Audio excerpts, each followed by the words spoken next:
दोस्तों, क्या बिहार का चुनाव पैसे के दम पर लूट लिया गया? और क्या चुनाव आचार संहिता लगने के सिर्फ 1 घंटे पहले 14,000 करोड़ रुपए का इंतजाम किया गया और चंद सेकंड में यह पैसा, यह रकम लाखों महिलाओं के खाते में ट्रांसफर कर दी गई? और ये जब घपला हो रहा था, ये जब अंधेर गर्दी हो रही थी, उस वक्त जब राहुल गांधी ने, तेजस्वी यादव ने फोन किया, शिकायतें करी, चुनाव के नतीजों के बाद एक बड़े खुलासे हो रहे हैं दोस्तों। अब देखिए किस तरीके से बिहार के अंदर प्रधानमंत्री नरेंद्र मोदी जी ने रिश्वत दी थी। पहले भी इस बात का खुलासा हो चुका है कि पूर्व सीबीआई डायरेक्टर ने इस बात का खुलासा किया था कि किस तरीके से बिहार चुनाव के अंदर रिश्वत दी जा रही है, पैसा दिया जा रहा है। अब खेल खुलकर सामने निकलकर आ चुका है। क्या बड़ा एक्शन होने जा रहा है? सुप्रीम कोर्ट क्या एक्शन लेगा? चुनाव आयोग क्या एक्शन लेगा?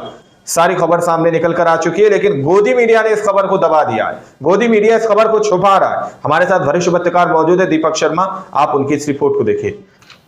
नमस्कार, मैं दीपक शर्मा, मेरे यूट्यूब मंच पर आपका स्वागत है। दोस्तों, क्या बिहार का चुनाव पैसे के दम पर लूट लिया गया? और क्या चुनाव आचार संहिता लगने के सिर्फ 1 घंटे पहले 14,000 करोड़ रुपए का इंतजाम किया गया और चंद सेकंड में यह पैसा, यह रकम लाखों महिलाओं के खाते में और ये जब घपला हो रहा था, ये जब अंधेर गर्दी हो रही थी, उस वक्त जब राहुल गांधी ने, तेजस्वी यादव ने फोन किया, शिकायतें करी चुनाव आयोग से कि ये क्या हो रहा है, उस वक्त, उस इंपॉर्टेंट समय में शाह साहब के खास मुख्य चुनाव आयुक्त मिस्टर ज्ञानेश कुमार कानों में रुई डालकर बैठ गए। कुछ नहीं सुना उन्होंने, सब कुछ अनदेखा कर दिया। अब दोस्तों, सवाल सिर्फ बिहार में घपले की नहीं है। सवाल यह है कि लोकसभा चुनाव में झटका खाने के बाद 2024 में क्या गुजरात लॉबी ने अब ऐसा डिजाइन तैयार किया है, चुनाव जीतने का ऐसा डिजाइन तैयार किया है कि इस डिजाइन के रहते बीजेपी जहां भी लड़ेगी उसको हराना नामुमकिन होगा। जिस तरह से हमने हरियाणा में, महाराष्ट्र में बाजी पलटते हुए देखी बीजेपी के फेवर में, या दिल्ली देखा या बिहार देखा, क्या अब बीजेपी को हराना, चाहे वो कहीं भी लड़े, मुश्किल होगा? चाहे वो बंगाल हो ममता दीदी का, या फिर असम हो, या स्टैलिन का तमिलनाडु हो, जहां बीजेपी लड़ेगी वहीं जीतेगी। अभी आसाम में बीजेपी की सरकार बनेगी, बंगाल में बनेगी और तमिलनाडु में भी बनेगी। पूरा बताया गया है कैसे बनेगी। अब दोस्तों, बिहार चुनाव को लेकर विपक्ष ने और भी कई गंभीर आरोप लगाए।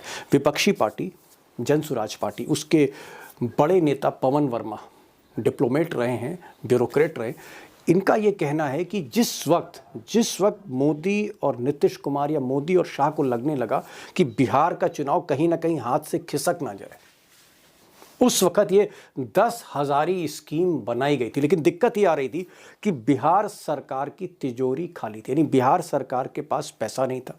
उनकी ट्रेजरी में करोड़ों रुपए का उस पर कर्जा था। और उस वक्त ये आरोप है पवन वर्मा साहब का, वो कहते हैं कि वर्ल्ड बैंक का एक लोन था बिहार के लिए, उस पैसे से 14,000 करोड़ रुपए बताइए, यानी जो पैसा विकास के लिए था, पुल के लिए था, अस्पताल के लिए था, उस पैसे को डाइवर्ट किया गया चुनावी स्कीम के लिए, एक रिश्वत के तौर पे। ये पैसा महिलाओं के खाते में आचार संहिता से 1 घंटे पहले ट्रांसफर हुआ।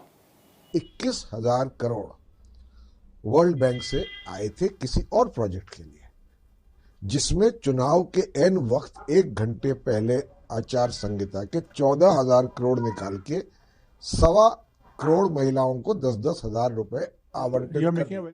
अब दोस्तों सोचिए, चुनाव आचार संहिता यानी मॉडल कोड ऑफ कंडक्ट लागू होने जा रहा है, चुनाव का नियम लागू होने जा रहा है, और उसके 1 घंटे पहले रिश्वत दी जा रही, 10-10 हजार रुपए महिलाओं के हाथ में। लेकिन चुनाव आयोग ने इस पर कोई आपत्ति नहीं जताई, कोई ऐतराज नहीं किया। इससे बढ़कर भी बात यह कि जब आचार संहिता लागू हो गई, चुनाव चलने लगा, प्रचार होने लगा, वोटिंग के दिन करीब आ गए, वोटिंग होने लगी, तब भी पैसा हर हफ्ते बाकी बची महिलाओं के खाते में जाता रहा। यानी दिन दहाड़े लूट हो रही थी आचार संहिता की, फिर भी आयोग चुप था। सुनिए राजीव रंजन जी को, सुनिए, इलेक्शन के एक्सपर्ट हैं और अक्सर चुनाव में फील्ड में रहते हैं। राजीव रंजन साहब, जब model code of conduct Bihar में लागू है तो डेट वाइज वो सरकार हर फ्राइडे को महिलाओं के खाते में कुछ 10, कभी 10 लाख महिलाओं के खाते में, कभी 20 लाख महिला, हर हफ्ते हर फ्राइडे को चुनाव चलने के दौरान महिलाओं के खाते में पैसे पड़ रहे हैं और चुनाव आयोग चुप है। अब दोस्तों, ज्ञानेश कुमार जो अमित शाह के खास हैं, अमित शाह के गृह मंत्रालय में वो सचिव थे, उसके बाद अमित शाह ने जो एक नया मंत्रालय सहकारिता मंत्रालय बनाया उसमें ये मंत्रालय के सचिव थे। जब ये रिटायर हुए तो अमित शाह और मोदी ने मिलकर इनको चुनाव आयुक्त बना दिया। उसके बाद ये मुख्य चुनाव आयुक्त हो गया, प्रमोशन हो गया। सवाल इस बात का है कि ज्ञानेश कुमार जो कर रहे थे अपने मास्टर्स के लिए वो बहुत मुझे चौंकाता नहीं है, क्योंकि वो बनाए ही इसीलिए गए थे ज्ञानेश कुमार मुख्य चुनाव आयुक्त। बहुत ही सख्त एतराज है कि जब यही स्कीम्स, यही लाभार्थी स्कीम्स, यही योजनाएं जब गैर भाजपा सरकारें लेके आई, यानी जहां बीजेपी का चीफ मिनिस्टर नहीं है, उन राज्यों में जब ऐसी स्कीम्स लॉन्च करी गई या चुनाव के दौरान उसकी किस्त बंटनी थी, पुरानी स्कीम्स थी, उसको चुनाव आयोग ने ना सिर्फ रोका बल्कि नोटिस दिया कि अगर आपने ये स्कीम लागू करी या आपने पैसा बांटा, लैपटॉप बांटा चुनाव के दौरान, चुनाव के समय, तो एक्शन होगा, कार्रवाई होगी, और वो सारी स्कीम्स रोक दी गई। अब दोस्तों, ये जो मैं बात कह रहा हूं, मैं हवा में नहीं कह रहा हूं। अगर आप आंकड़े उठाकर देखिए, और ये आंकड़े सारे के सारे 2014 के बाद हैं। मैं इंदिरा गांधी, अटल बिहारी वाजपेयी, नरसिम्हा राव के टाइम की बात नहीं कर रहा हूं। मैं इन्हीं प्रधानमंत्री मोदी के कार्यकाल की बात कर रहा हूं, जब ये चुनाव आयोग नियुक्त कर रहे थे, तब की मैं बात कर रहा हूं। मिसाल के तौर पर लाखों महिलाओं के खाते में प्रधानमंत्री बने 3 साल हो गए थे। उस वक्त अखिलेश यादव ने एक स्कीम लॉन्च करी, समाजवादी स्मार्टफोन, लेकिन इस स्कीम को चुनाव आयोग ने कहा कि यह आचार संहिता का उल्लंघन है, आप बेईमानी कर रहे हैं, इसको रोकिए, और उस स्कीम को रोक दिया गया। 2019 में बीजू जनता दल के नवीन पटनायक भी एक स्कीम लाए, कालिया, उसमें भी इस तरह की योजना थी, कैश ट्रांसफर था, उसकी किस्तें रोक दी गई। 2019 में ममता बनर्जी कृषक बंधु स्कीम लाती हैं और उस स्कीम को भी रोक दिया जाता है चुनाव के समय में। यही नहीं, 2021 में फिर वो एक राशन स्कीम लाती हैं और इलेक्शन कमीशन कहता है कि नहीं, ये तो नई स्कीम है, ये आप इलेक्शन से पहले कैसे ला सकती हैं, उसको भी रोका गया। 2023 में तेलंगाना में बीआरएस की सरकार थी, चंद्रशेखर राव की सरकार थी, राइथू बंधु स्कीम थी, परमिशन जो है रद्द कर दी गई। सारे पेमेंट्स इलेक्शन कमीशन ने हॉल्ट कर दिए। कब की बात है? 2023 की बात। मोदी जी प्रधानमंत्री थे और आपके अमित शाह गृह मंत्री थे। 2023 की आप राजस्थान की स्कीम देख लीजिए, कांग्रेस की, उसमें भी फ्री स्मार्टफोन योजना थी, डिस्ट्रीब्यूशन स्टॉप्ड।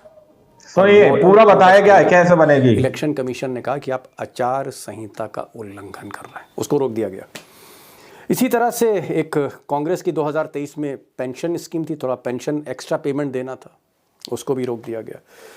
2024 में भी कांग्रेस की एक सरकार थी, वहां पर उनकी स्कीम थी राइथू भरोसा, ये स्कीम थी, इसका फाइनल इंस्टॉलमेंट रोका गया। यानी जहां जहां गैर बीजेपी सरकारें थी, वो जब इस तरह की स्कीम लेके आई तो कहा कि कानून का उल्लंघन है, एक्शन लिया जाएगा, और उनको जबरदस्ती रोका गया और वो रुक गई।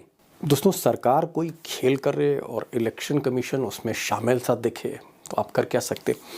सवाल इस बात का है कि क्या देश की सबसे बड़ी अदालत सुप्रीम कोर्ट, उसके चीफ जस्टिस क्या इस मामले में हस्तक्षेप करेंगे? अगर खुलेआम उल्लंघन हो रहा है, कानून को ताक पर रख दिया गया, आचार संहिता को माना नहीं, एक पार्टी के लिए रिश्वत के तौर पे हस्तक्षेप करेगा, कोई याचिका होगी, बड़ा सवाल है। क्या सुप्रीम कोर्ट अल्टीमेटली हस्तक्षेप करता है, दखल देता है? अब इस पर आगे बात करेंगे, लेकिन इससे भी बड़ा सवाल ये कि ये जो सारा खेल है, पर्दे के पीछे कैसे खेल रही थी गुजरात लॉबी, और गुजरात लॉबी के आने वाले चुनाव, बिहार तो निपट गया, आने वाले जो चुनाव हैं, बंगाल है, असम है, तमिलनाडु है, यहाँ पर क्या खेल होने जा रहा है, उत्तर प्रदेश में क्या होने जा रहा है। और आज इसीलिए मैंने अशोक वानखेड़े टाइगर को बुलाया, और टाइगर वैसे भी खुलकर बोलते हैं, बिना डर बोलते हैं। टाइगर, इधर हम देखते हैं, जो आप स्क्रीन पे जो स्कीम्स देख रहे हैं, चाहे वो 2017 की अखिलेश की स्कीम हो, या उड़ीसा में बीजू जनता दल की स्कीम हो, या फिर कृषक बंधु स्कीम हो ममता बनर्जी की, या फिर 2023 में फिर तेलंगाना की स्कीम हो, एक लंबी लिस्ट है जो आप स्क्रीन पर देख रहे हैं। जो भी स्कीम गैर भाजपा सरकार लेके आई, इलेक्शन कमीशन ने ना सिर्फ डराया बल्कि नोटिस दे दिया कि इसको तुरंत रोकिए, आप चुनाव आचार संहिता का उल्लंघन कर रहे हैं, आप पर एक्शन लिया जाएगा। और जब अमित शाह मोदी पैसा बांटते हैं, वो भी चुनाव के बीचों बीच, इधर वोटिंग इधर पैसा, और वो भी 10-10 हजार रुपए, तो ज्ञानेश कुमार चुप हो जाते हैं, उनके होठ सिल जाते हैं, आंखों में पट्टी बन जाती है, कान भी बंद कर लेते हैं, ना शिकायत सुनते ना कोई एक्शन लेते हैं। तो ये तो खुला खेल फरुक्काबादी है टाइगर। देखिए दीपक भाई, जो योजनाएं का जो स्क्रीन पे आपने दिखाई अभी, और ये 2017 से लगातार सारी, 2023 में तो कई चुनाव हुए हैं, 2024 में जब भी चुनाव आयोग ने इन योजनाओं को रोका, शायद एक शब्द ना सत्ता पक्ष के कोई विरोध में आया कि आपने क्यों रोका, ना किसी मीडिया ने कोई सवाल पूछा, क्योंकि आचार संहिता की एक परंपरा है। हमारे देश में एक आचार संहिता है, कोड ऑफ कंडक्ट बनाए ही इसीलिए गए थे ज्ञानेश कुमार मुख्य चुनाव आयुक्त। शुरू होने के बाद कोई ट्रांसफर नहीं हो सकते, मतलब तबादले नहीं हो सकते, कोई पैसा ट्रांसफर नहीं हो सकता। जो भी घोषणाएं होगी वो आपके घोषणा पत्र का हिस्सा होती है जो आने वाले सरकार तय करेगी, लेकिन पुरानी योजनाएं भी रोकी जाती है वहीं पर।